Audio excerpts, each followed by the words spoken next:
দিন ও রাতে তাপমাত্রার তারতম্যের কারণে নওগাঁয় বেড়েছে শিশুদের ভাইরাসজনিত রোগের প্রকোপ। এতে সদর হাসপাতালে বেড়েছে রোগীর সংখ্যা। এই বিষয়ে বিস্তারিত জানাতে নওগাঁ সদর হাসপাতালে আছেন রিপোর্টার এম আর রকি। সরাসরি যাচ্ছে তার কাছে।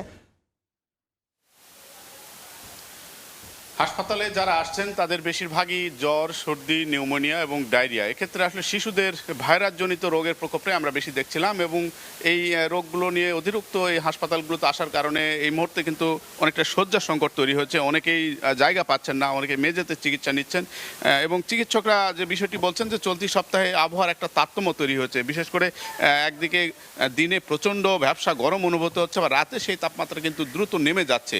এরকম একটি বৈরী আবহাওয়ায় প্রভাব ফেলেছে জনজীবনে এবং বেশিরভাগ ক্ষেত্রেই এই অঞ্চলে বৃষ্টিপাত হয়েছিল কদিন আগে। বৃষ্টিপাতের একটি প্রভাব রয়েছে এবং আবহাওয়ার তারতম্য সব মিলে এই বৈরী আবহাওয়ার ধকলটা কিন্তু এই মুহূর্তে হাসপাতালগুলোতে প্রভাব আমরা লক্ষ্য করছি। এবং এক্ষেত্রে আসলে চিকিৎসকদের দিক থেকে যে বার্তাটি তারা জানান দিচ্ছেন যে আবহাওয়ার তারতম্যের কারণে সিজনাল যে অসুখগুলো হয়ে থাকে বা রোগগুলো যে প্রকোপ বেড়ে থাকে, এই জায়গায় আসলে কিছুটা সচেতনতার উপর তারা তাগিদ দিচ্ছেন এবং হাসপাতালে তাদের বাড়তি যে সেবা সেটিও তারা বাড়ানোর কথা বলেছে।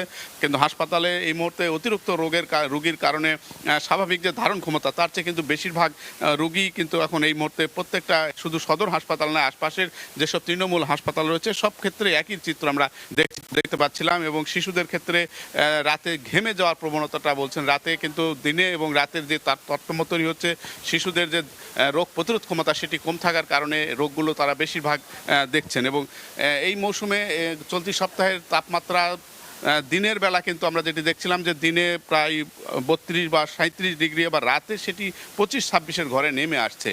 হঠাৎ এরকম একটি ওঠানামা তাপমাত্রা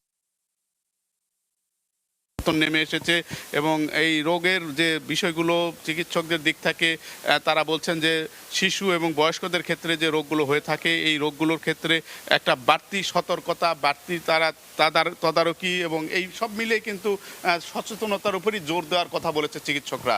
এবং অতিরিক্ত রোগীর কারণে সেবা একদিকে যেমন হিমশিম খাচ্ছে, সেবা খাতগুলোকে আরও বাড়ানোর কথা এখানকার ভুক্তভোগীদের দিক থেকে জানানো হয়েছে। এই ছিল নওগাঁ সদর হাসপাতালের রোগবালাইয়ের খবর আমার কাছে। যুক্ত ছিলাম নওগাঁ থেকে।